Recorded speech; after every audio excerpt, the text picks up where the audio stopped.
Hey guys, what's up? It's Dusty here, and welcome back to another finance video.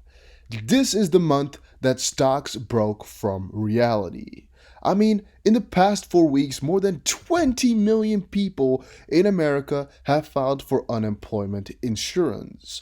All the while, a lot of stocks have actually recorded their best growth periods in a very, very long time. The Dow rallied some 10.5% in April to log its best April performance since 1938, and the S&P 500 gained more than 12% and enjoyed its best month since January 1987. The Nasdaq also gained the most since April 2001. And this is all the while it looks like the economy is in a complete meltdown. A lot of stocks are doing quite good. Now, Facebook CFO David Weiner said Wednesday, after an initial steep decrease in ad revenue in March, we have seen signs of stability reflected in the first 3 weeks of April. Ad revenue has been approximately flat compared to the same period a year ago. On Thursday, Apple CEO Tim Cook told Bloomberg TV that sales started to pick up in the second half of April, basically showing us again that all is quite a bit different from what is to be expected. And by the way, guys, I really want you guys all to press the like button as it helps the channel out a ton, and I really appreciate it as there's also no advertisements on these videos whatsoever. Now, all the while this is all happening, there are companies who are actually very, very hurt from the whole crisis, and that's what makes it more interesting that stocks are still doing relatively good over the last 3-4 weeks or so, because for example here, Shell cuts dividends for the first time since the Second World War.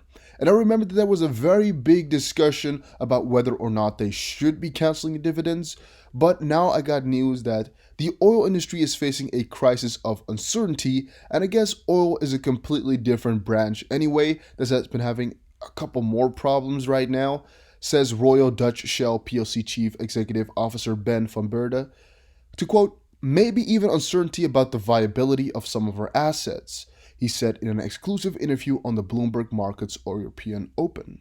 Van Beurden spoke after Shell cut its dividends for the first time since the Second World War amid the slump of oil triggered by the coronavirus pandemic. U.S. stocks set to slump after tech earnings, which is again a little bit crazy to hear as right now all is all over the place. And this comes from the New York Times, by the way, a very, at least in my opinion, reliable source. Right now, Exxon Mobil said that it has lost $610 million in the first 3 months of the year, its first loss since 1999. And here's what you need to know. While Wall Street is set to tumble as tech stock take a hit, ExxonMobil has lost money for the first time in decades. The center of U.S. oil boom is now the center of its demise.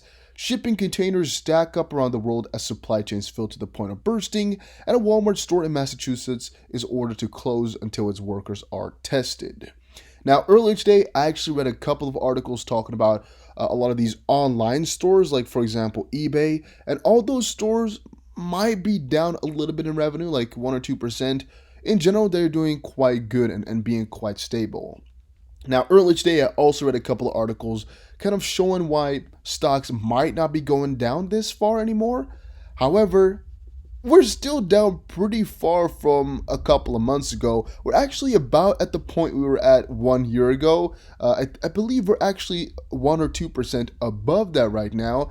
However, there's still a lot of speculation that all the stocks are going to be hit hard relatively soon. And it's always difficult to really grab a bigger picture because, for example, here, Amazon's quarterly net income has actually increased like crazy as we rolled into 2020.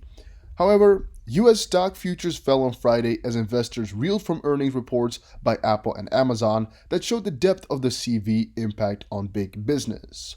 Futures for the S&P 500 were down more than 2%, signaling a sell-off on Wall Street when trading opens. Amazon stock fell about 5% in pre-market trading after the company reported on Thursday that despite surging sales in the first quarter, costs to deliver products amid the pandemic had taken a big cut out of their profits. Jeff Bezos, the company's founder, said the expense of protecting workers, including protective equipment and COVID-19 tests, could swing it into a loss of as much as $1.5 billion in the current quarter.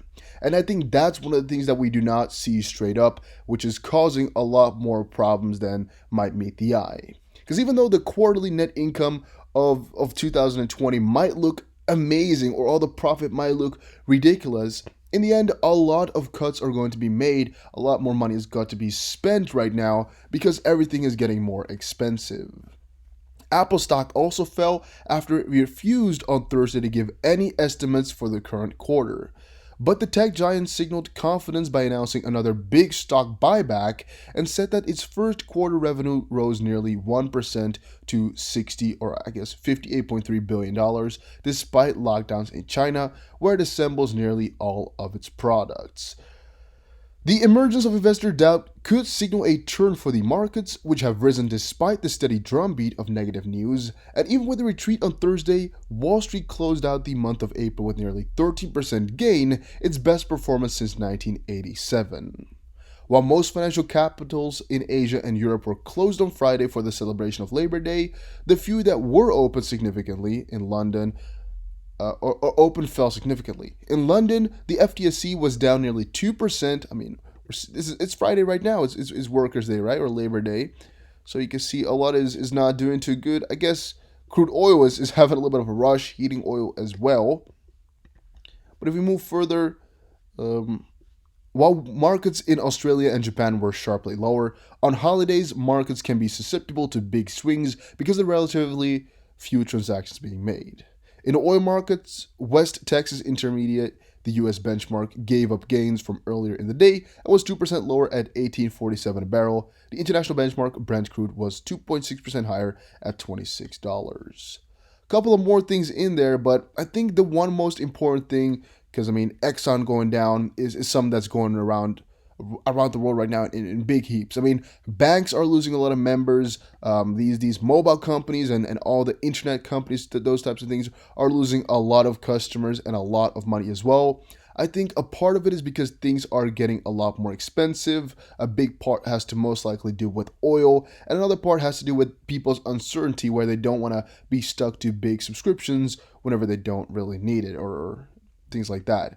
The center of the US oil boom is now the center of its demise, which was another really interesting part about it all. As the coronavirus spreads around the world, people are no longer commuting to work, flying on planes, and going on cruises, smothering the demand for oil. Well, pretty obvious. If you don't drive to work, if you don't gotta travel with planes, you don't gotta do anything with the oil except for maybe cook, then yeah, you're not gonna demand as much as usual, which means that now amongst this whole crisis, the demand for it is falling like crazy. There's a lot of war going around it. There's a lot of uncertainty about it, really adding to this big crisis that's going on. And all the while, shipping containers stack up around the world as supply chain fill to the point of bursting, which to me I think is pretty obvious. Now, this might all be happening, but there's a couple of things that are happening on the sidelines and in the back as well. And that's, for example, the world's massive debt pile is being inflated away. So we're getting a lot of these messages of the new bills, the stimulus checks, new money being printed.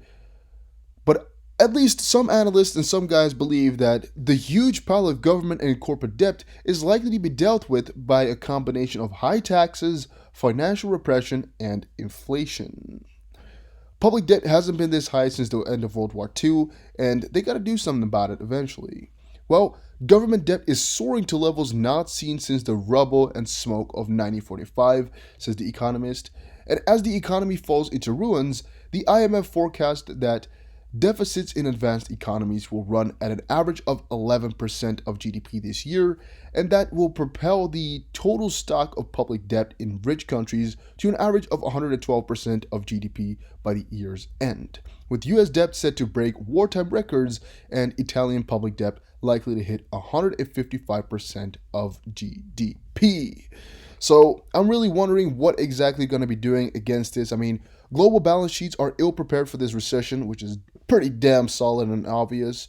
At over $255 trillion, the total debt of the government's households and corporations is equivalent to 322% of GDP, 40% higher than on the eve of the 2008 crisis, according to the data from the Institute of International Finance. With governments now issuing fast tranches of bonds to fight COVID-19, that figure could climb above 340% or even 342% by year's end.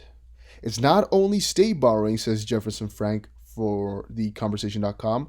Companies are entering the pandemic with historically high levels of leverage, as U.S. corporate debt is equivalent to more than 70% of GDP.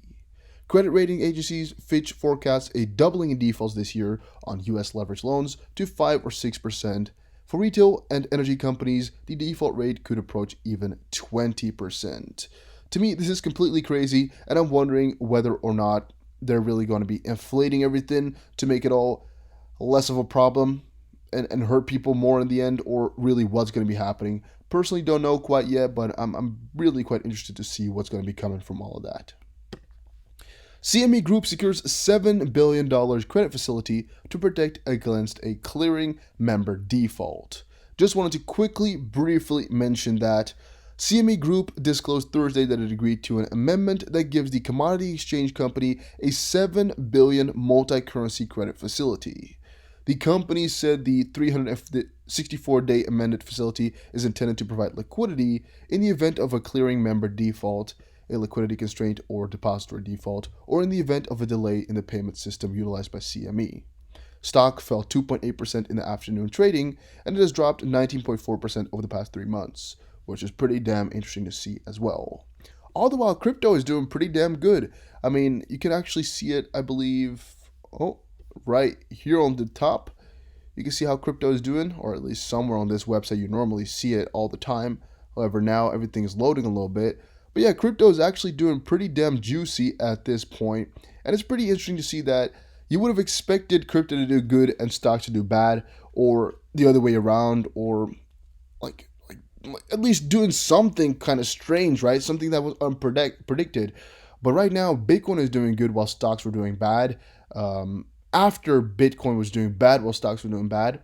And now stocks are doing good as well, kind of making all the assets do good except for oil. Like, everything is doing kind of nice right now, and it's kind of bothersome. It's kind of crazy. It's really breaking the stock market. A lot of people have sold their stocks already in anticipation of a big crash, but it's being delayed quite a little bit right now.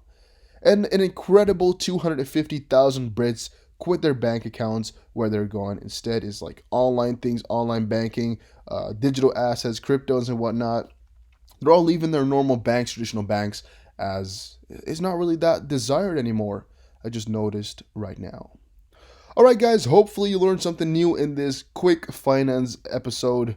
If you did, make sure you press the like button and subscribe. I'm also trying to do a couple of really informative videos, but those take a lot of freaking work. So I want to see a couple of likes pressed on this video, and also maybe comment down below what you'd like to see next in terms of help videos. And I'll see you guys again in another finance video. See you again in another one.